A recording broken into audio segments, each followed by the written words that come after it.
ماه ربیع الاول به معنای حقیقی کلمه ربیع حیات است، ربیع زندگی است، زیرا در این ماه وجود مقدس پیامبر گرامی و همچنین فرزند بزرگوارش حضرت ابی عبدالله جعفر بن محمد الصادق ولادت یافته‌اند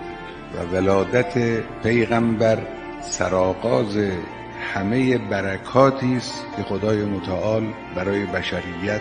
مقدر فرموده است. ما که اسلام را وسیله سعادت بشر